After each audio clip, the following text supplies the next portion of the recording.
Okay, with Alex Lyons, Life Source is the winning screenplay. Really interesting story.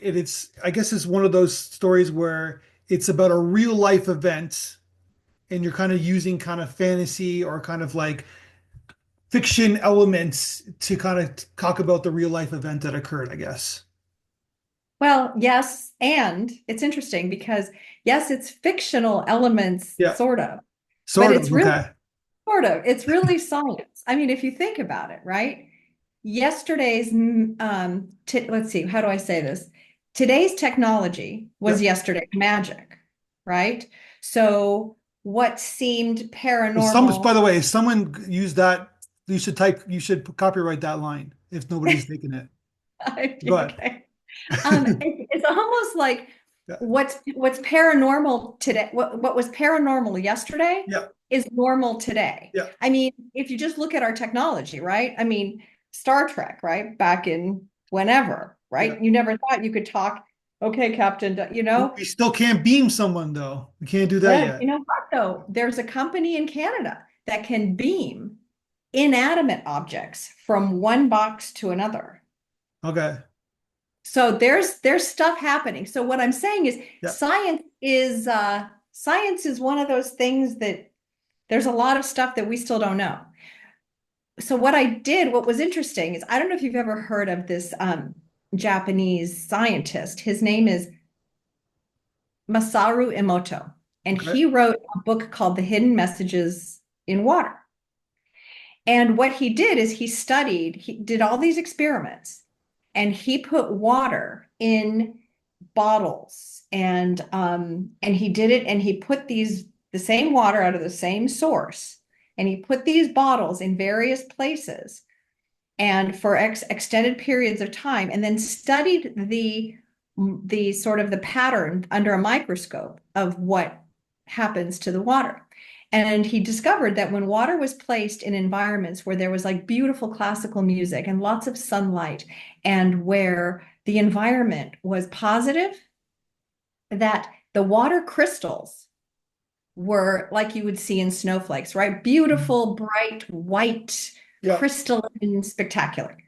In the places where he put these bottles of water, in dark rooms or where there was yelling, or he would put on that, very violent music, and he looked at the water crystals, they were yellowish brown, they were deformed.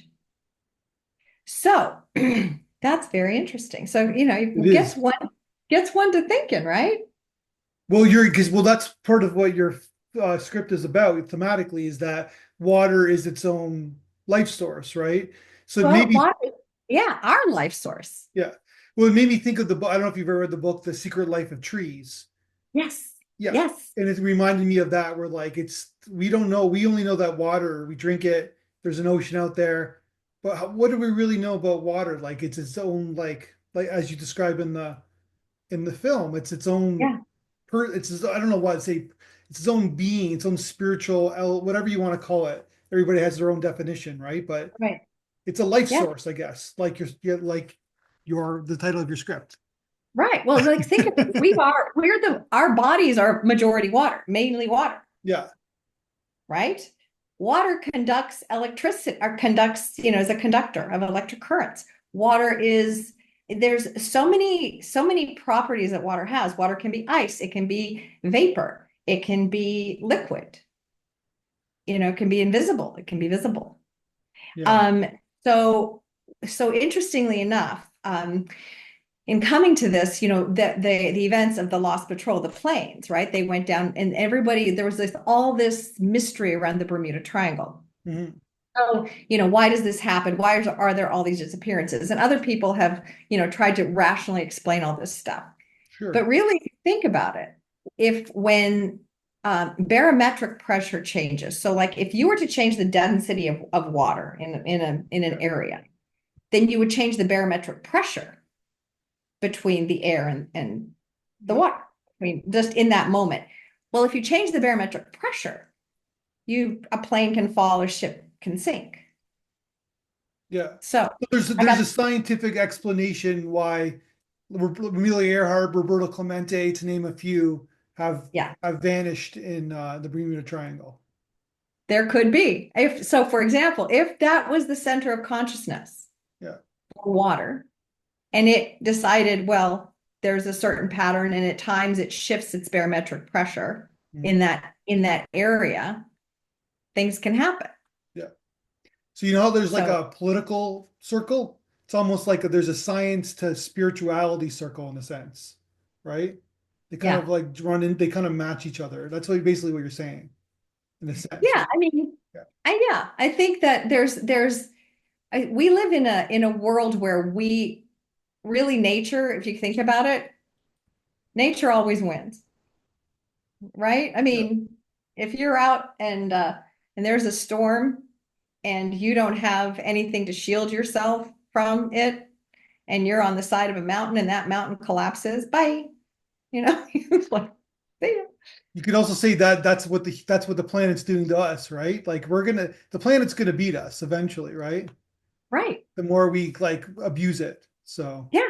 I mean, that's what I'm thinking. I mean, look, hurricanes, tsunamis. yeah. I mean, I just was watching, I don't know if you've seen like if you look today, what's being put out there in shows and in movies. There's so much apocalyptic Yeah. messaging, right? Yeah. So, All right, so let's talk about your script, Life Source. okay. When did you kind of come up with this concept of like the five warplanes? Like, it's funny, not many people know too much about it now. As the generations Right. pass, people kind of forget about this event. Well, and that's why it was years ago. I mean, I did Okay. this years ago, and there was an article, I guess, that came out in the late 90s or something, and about the Lost Patrol, and then started thinking about it. And then I have a friend who's a pilot, and so we started talking about it. And my dad, really, this comes from my childhood because my father was a scientist. He invented a water clarification system for industry, and his big messaging to me was, listen to me. He says, as industry pollutes water around the planet, he goes, it's going to become scarcer and scarcer to find good, clean sources of water. And he says, water will become our most precious resource. He Yeah. goes, we can't live without it. We can live without a lot of things, but we cannot live without water. Nobody can live with that. All living creatures, all living things need water, right? So Yeah. yeah. So his whole thing was, pay attention. Water will become the most expensive resource on the planet. And he's right. I mean, if you think about it, right, you buy a bottle of water, you can pay however much, right? Whereas a gallon of gas, right? Let's say we're outraged here in California, right? When it's Yeah. 4.49 or 4.69 or $5 a gallon. Whereas you go to a restaurant, you could buy a bottle of water for $8. I mean, it's just like insane Yeah. But then again, you can get it for free to tap, right? So in a tap. yeah. But look at, I'm sure Flint, Michigan would say, I don't think I want to drink my tap water. Yeah. So it's interesting. It's really interesting what we're doing to it.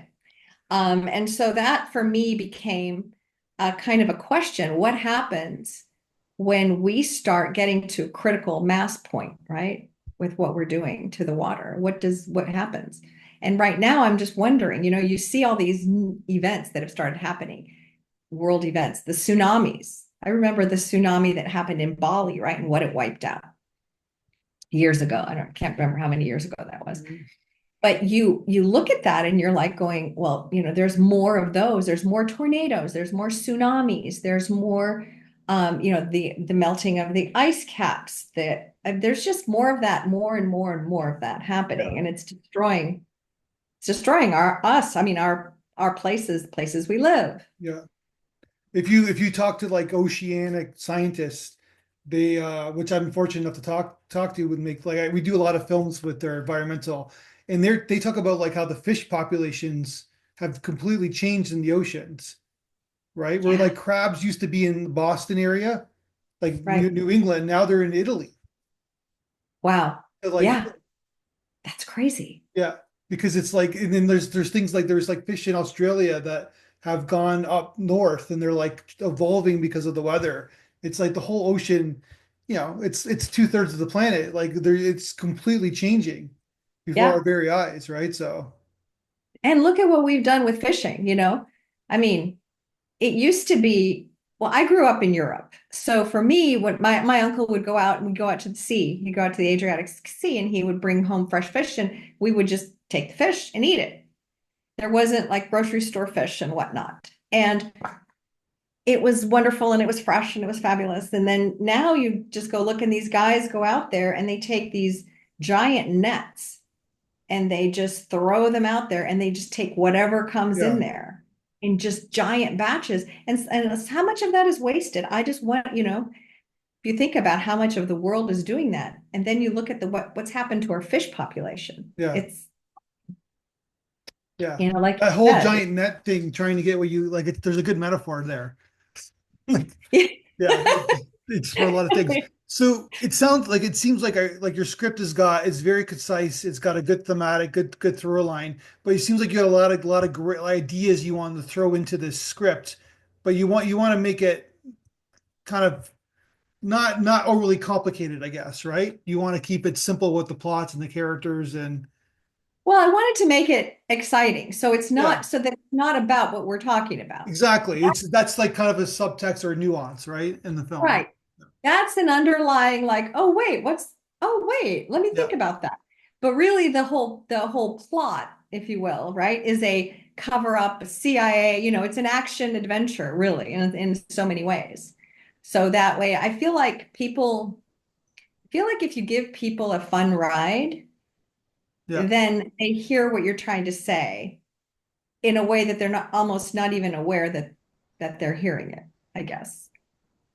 So it sounds like you've been working on the screenplay for a long time. I did. Yeah. I mean, I wrote it very quickly and then I sat on it. I shelved it. Life gets in the way. And then I moved on to other things. So I've done other films, I've done books, and stuff like that. But then I guess it was about a few years ago, my husband was like, listen, and I just said, you just kind of get caught up in life. And then he's like, you really need to get this out there. So I took it out again and I was like, oh my gosh. So I needed to update it. And so I just did another rewrite based on, after I kind of got you guys kind of took a look at it and stuff. I was like, oh yeah, I'm just gonna need to make it a little bit clearer and do a few more things to it. So yeah. So So now now I'm you're sending it out to the festivals, trying to get a reaction. Is the reaction been positive? Well, so far, yeah. And I mean, I just started. So now I guess I wanted to do another polish and now I'm gonna send it out again. So we'll see. But yeah, Gotcha. But you have some experience in the film industry. You've like yes, so yes, you understand how the game is played to a certain extent. I do. Okay. Unfortunately. It's like, yes, yes, and oh no. I mean, it's a very uh I don't know, how can I say this? It's a love-hate kind of Sure. situation with the industry. Yeah. It's it's so interesting because I feel like it's really changed with all the streamers, Yeah. that and then what's happened to the studios. And I mean, it really has changed. So I feel like me and so many others are really, especially writers, are really trying to figure out what, how, where, who. I don't, because it is a different landscape. So according to your blog on your website, you started working for PBS, and Yeah. then eventually you end up working as a consultant at William Morris, and then you worked at Paramount. Yeah. So you got some experience like PBS, nonprofit to like the big boys, the big team, right? William Morris Yeah. and Paramount. Right. So Yeah. you've seen like how things work, I guess, how the machine works from the inside. Yeah. Yeah. I mean, I've done everything from, I worked at PBS. I was thrown into the fire. It was really kind of funny. The producer that I was working for went on maternity leave and she was actually really pregnant. She's like, I'm going on maternity leave. Just take over. And I was like, what do you mean take over? I just like, what do you mean? There was like nobody else because there was no budget. We Yeah. were working in such, I mean, really, we were on a shoestring as far as financial resources. So it was trial by fire. And I learned how to do certain things kind of out of necessity, not really by training. But that was my training. And then I kind of worked for a CBS affiliate for a little while as on the camera operator, just did all kinds of strange things. And then with William Morris, I did more of, I was reading. Yeah. I was doing a lot of coverage for producers and directors and things like that. Yeah. Did And you like yeah, that job? I did. I really liked it. I liked it a lot. I mean, I learned a lot as well because I was doing so much reading. So Yeah. I read so much material, both scripts and novels. I was actually worked for a woman who was one of the only people that handled novels here in LA, and then now it's all being handled in New York again.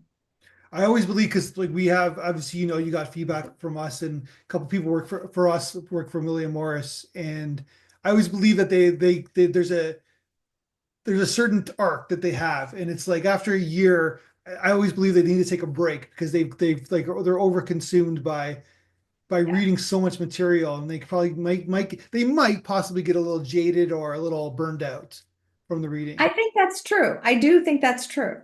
I think that you do need to take a little break. I mean, I had to take a little break because my eyes started to like Then there's the work. physical as well. Yeah.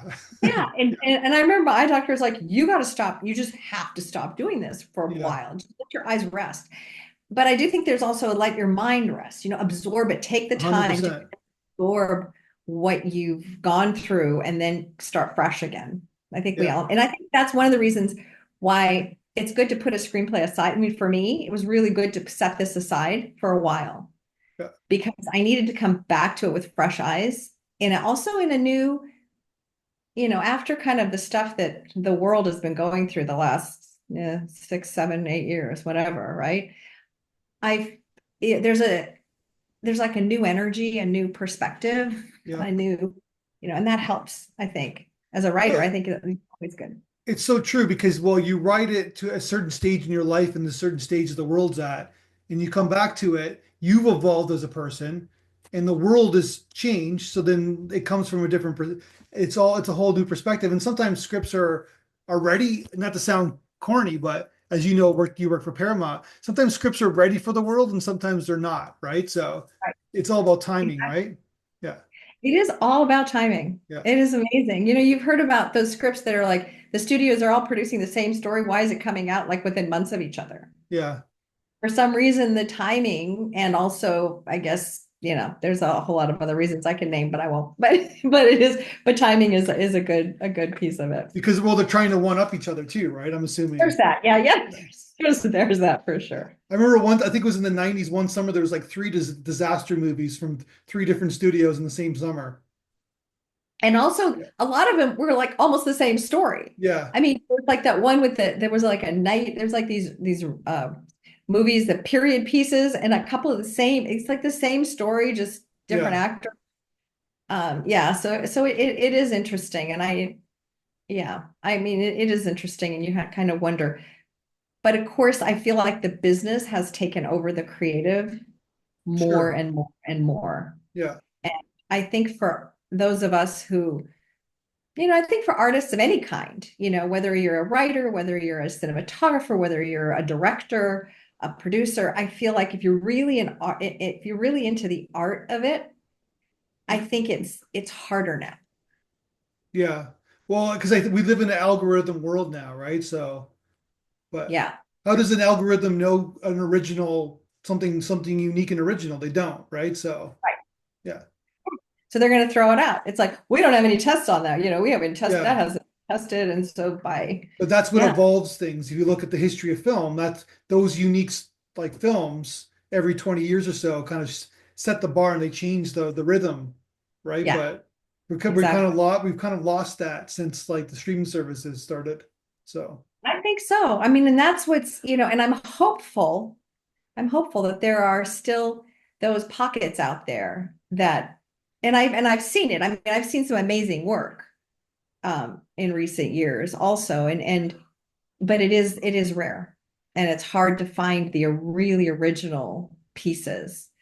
I remember when Get Out first came out, I was just yeah, like so excited. It's just like that is truly original yeah. and fabulous, and And now people will call it a woke film, right? So Uh, and yeah, now everyone like now other people are like trying to mimic it. It's like yeah, just, it's like, come on, guys, let's Yeah. just move on to keep it going, keep it fresh. Yeah. Well, things are going so fast, right? So we can't keep up. Like Yeah, you written books, right? Like it takes a long time to make a movie, takes a year writing a book, and then the time you finish reading the book, the whole world has changed. So it's going so right. fast now. I know. It's going to be, and now with AI, yeah. How do you guys feel about AI? I'm curious.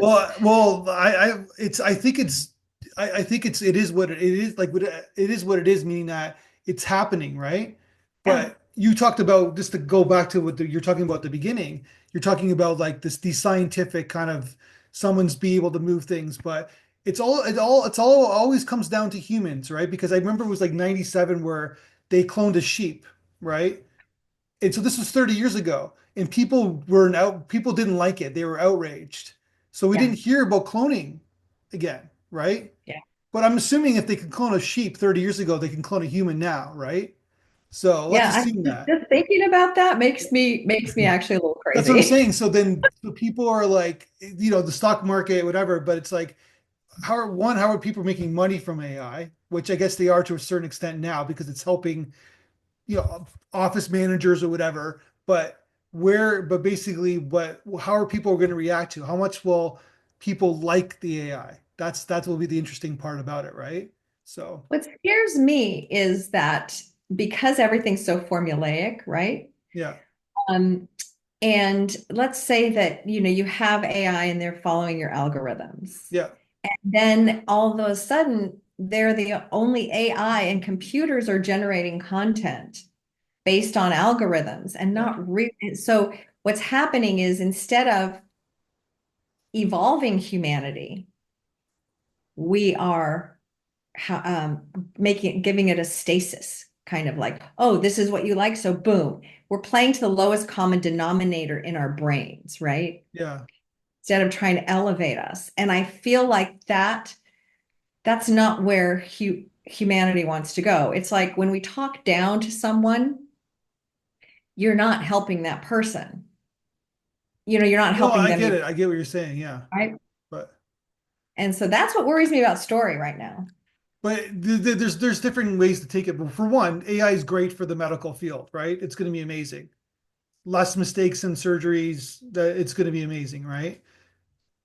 In terms of like what we do, like people have different perspectives. Like I remember we had a animation festival, and there was a animation professor, and he was saying AI is great because it's not, the kids are still being creative with their stories. They're still animating the stories in their own creative vision. It's just helping them, right? Right. It's That just, part of AI yeah. is. It's not, they're not doing their story. They're just guiding Yes, them in making the story more, you can argue, a little bit better, but also a little bit faster too, right? So instead of we hope. taking instead of taking a year to do an animation 5 minute animation film, it's taking them 5 months, I guess, right? So Yeah. Yeah. I mean, it's going to be interesting to see if they keep or if it comes to a point where they have so much material in their AI bank yeah, that they just start mixing and matching, create their sure. own. But it's not an original point of view though, right? So That's right. yeah. So that's the whole That point. When you're still making AI films and people are making, trust me, most of them are bad. Most of them are not very good. That gets submitted our way, right? But some of Oh, them yeah. are really good because there's an original point of view, right? Yeah. Yeah, Yeah.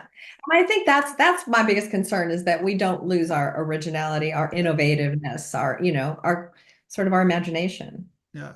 But at the same time, everybody's been scared of, like, the printing, from the printing press to the radio to the TV, the internet. Everybody was scared of these new inventions, right? Yeah. But we've already ruined the world, so we might as well just keep trying to evolve, right? That's my theory. Yeah, I feel like evolving, and I feel like we should not lose sight of the little bit of magic. So we need to sort of, and the understanding. It's like take our imagination beyond what we see into what we want to see. That would be good, right? Yeah. So, like I said, like everything, it's going to be good and it's going to be bad, right? Yeah, So, yeah. because So it's up to us. that's what the internet was. The internet's really good, but it's also really bad, right? So, Right. So it's up to us, man. It's up to us. But I don't have much faith. I'm a little. Are you a little jaded? Well, no, just if you look at humans in general, we kind of screw things up all the time, right? Because we're selfish by nature. Yeah, Yeah. I know. Ugh. Well, I don't know. I'm hoping that there's enough artists out there trying to change the tide. Let's hope. Well, there always is, right? So they do change the tide. It's just that hopefully that, yeah, I think that's what happens. It's hard to see because we're just kind of living day by day, right? So Yeah. Yeah. that makes Well, sense. I Well, know. congratulations on the script. It's amazing. And you said you're doing like rewriting and to send it out. I see. I'm Yeah. assuming you want to get this produced. I definitely do. Okay. Yeah. Yeah. Definitely would love to But get it this is your produced. baby, right? You don't want to sell it. You want to do it yourself. Well, actually, here's the thing. I would love to put it in trusted hands. Let me put it to Sure. you Of that course. That's way. what I mean. Yeah. Yeah. Yeah. Yeah, I wouldn't, you know, I wouldn't mind selling it, um, if it was the right Yeah. person, you That's know? sort of what I was gathering. You just don't, it's not like a spec that it's like a story that you just want to give off to hand off to somebody and you're okay with it. So, Yeah, exactly. Yeah. And I think there's a few people out there in the business that, I feel I mean, would be amazing to put it in their hands, that care about kind of the bigger picture rather than just, you know, the bigger message, I should say. well, congratulations on the success so far, and I wish you the best. And let's talk again when you make this film or when you write another screenplay. I'm looking forward to talking to you again. Thank you very much. I appreciate it. Thank you.